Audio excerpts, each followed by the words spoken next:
Now our next topic is old and new religion. The 1,000 years of history that we are exploring witnessed major developments in religious traditions.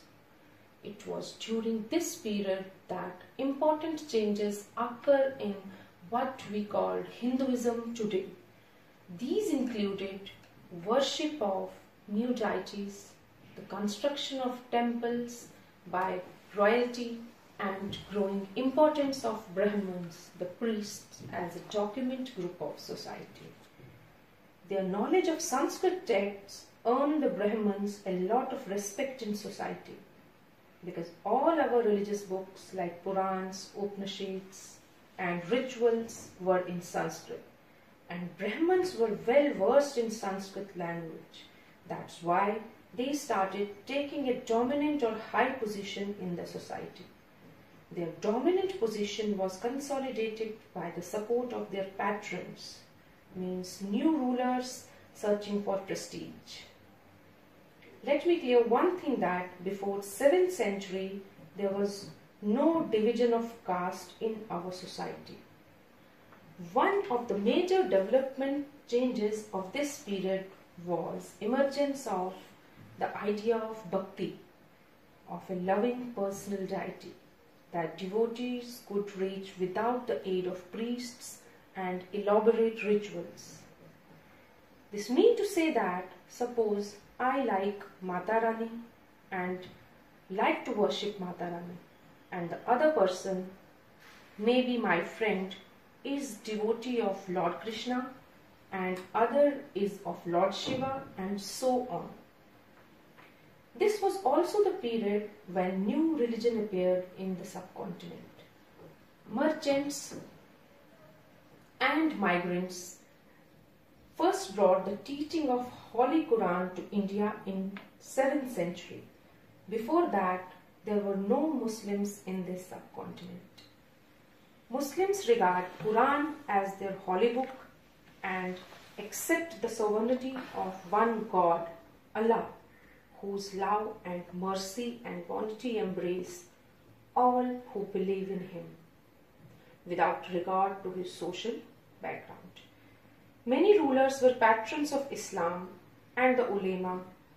Like Hinduism, Islam was interpreted in variety of ways by its followers. These were Shia Muslims. They believed that the Prophet Muhammad's son-in-law Ali was the legitimate leader of the Muslim community, and the Sunni Muslims, they accepted the authority of the Khalifa and succeeding Khalifa. Our next topic is thinking about time and historical periods. Time reflects changes in social and economic organization, transformation of ideas and beliefs. Depending on this, time can be divided into periods. British historians divided history of India into 3 periods. Historians do not see time just as a passing of hours, days or years, as a clock or calendar.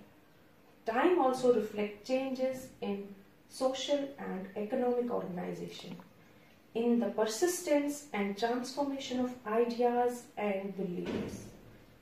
The study of time is made somewhat easier by dividing the past into large segments, periods that possess shared characteristics.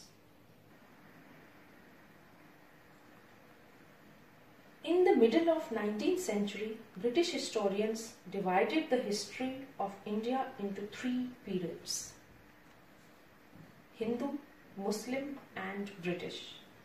This division was based on the idea that the religion of the rulers was the only important historical changes, and that there was no other significant developments in the economy, society or culture.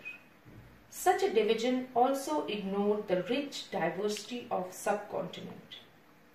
The history you read last year included a wide range of early societies, hunter-gatherers, early empires and kingdoms.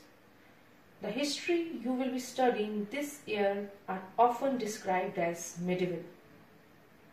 You will find out more about the spread of peasant society, the rise of regional and imperial state formations, sometimes at the cost of pastoral and forest people, the development of Hinduism and Islam as major religious and arrival of European trading companies. These 1,000 years of Indian history witnessed considerable change. After all, the 16th and 17th centuries were quite different from 8th and 12th. Now, medieval period is often contrasted with modern period. Modernity carries with it a sense of material progress and intellectual advancement. During these 1,000 years, the societies of the subcontinent were transformed. Often the economies in several regions reached a level of prosperity that attracted the interest of European trading companies. Now, before I conclude, I will actually explain three periods again. Ancient period. This period is dominated by Hindu rulers. Medieval period, which we are going to discuss in 7th class, is dominated by Muslim rulers, and modern period is from 1857 onwards, dominated by British and East India Company. This is all about the chapter. I hope that you